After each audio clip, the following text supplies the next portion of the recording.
महाभारत के समय की बात है। कृष्ण और बलराम जी घने जंगल से गुजर रहे थे। चलते चलते काफी समय बीत गया। अब सूरज भी लगभग डूबने वाला था। अंधेरे में आगे बढ़ना संभव नहीं था।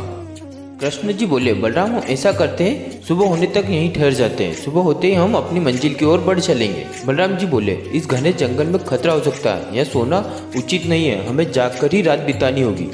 अच्छा हम ऐसा करते हैं, पहले मैं सोता हूँ, तब तक तुम पहरा देते रहो और फिर जैसे तुम्हें नींद आए तुम मुझे जगा देना, तब मैं पहरा दूंगा और तुम सो जाना। कृष्ण जी ने सुझाव दिया। कुछ ही पलों में कृष्ण जी गहरी नींद में चले गए और तभी बलराम को एक भयंकर आकृति उनकी ओर आती हुई दिखाई दी।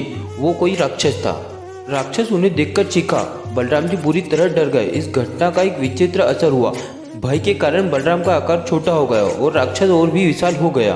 उसके बाद राक्षस एक बार और चीखा। पूर्ण बलराम डरकर कांप उठे। अब बलराम और भी सिकुड़ गए और राक्षस पहले से भी बड़ा हो गया। राक्षस धीरे धीरे बलराम की ओर बढ़ने लगा। बलराम पहले से ही भयभीत थे और विशालकाय राक्षस को अपनी ओर आते देख जोर से चीख पड़े। कृष्ण और चीखते ही वह मूर्छित होकर गिर गए। बलराम की आवाज़ सुन कृष्ण उठे। बलराम को वहां देख उन्होंने सोचा कि बलराम पहरा देते देते थक गए और सोने से पहले उन्हें आवाज़ दी। अब कृष्ण पहरा देने लगे। कुछ देर बाद वही राक्षस उनके सामने आया और जोर से चीखा। कृष्ण जरा भी घबराए नहीं और बोले, बताओ तुम्हें इस तरह क्यों चीख रहे हो, तुम्हें क्या चाहिए। इस बार कुछ अलग हुआ। कृष्ण का आकार बढ़ गया और राक्षस का आकार घट गया।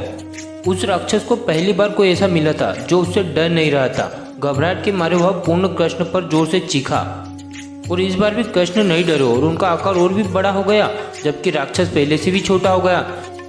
एक आखिरी प्रयास में राक्षस पूरी ताकत से चीखा, पर कृष्ण मुस्कुरा उठे और बोले, फिर तुम्हें क्या चाहिए। फिर क्या था, राक्षस बिल्कुल छोटा हो गया और कृष्ण ने उसे अपनी हथेली में लेकर धोती में बांध लिया, फिर कमर में खोसकर रख लिया। कुछ ही देर बाद सुबह हो गई। कृष्ण ने बलराम को उठाया और आगे बढ़ने के लिए कहा।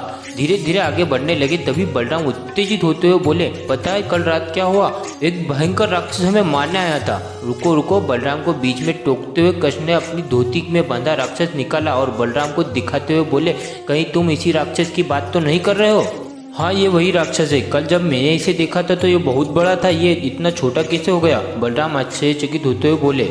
कृष्ण बोले, जब जीवन में तुम किसी ऐसी चीज से बचने की कोशिश करते हो जिसका तुम्हें सामना करना चाहिए, तो वो तुमसे बड़ी हो जाती है और तुम पर नियंत्रण करने लगती है। लेकिन जब तुम उस चीज का सामना करते हो जिसका तुम्हें सामना करना चाहिए, तो तुम उससे बड़े हो जाते हो और तुम उस पर नियंत्रण करने लगते हो।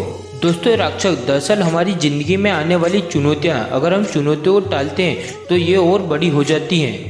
आखिर में ये हमें कंट्रोल करने लग जाती हैं। इसलिए हमें इनका साहसपूर्ण सामना करना चाहिए ताकि हम उन पर काबू कर सकें। इस प्रकार चुनौतियों का डट के सामना करने से चुनौतियाँ छोटी सी हो जाती है, जिससे हम आसानी से उन पर नियंत्रण कर पाते हैं और फिर हम हमारी ज़िंदगी में सफल हो जाते हैं।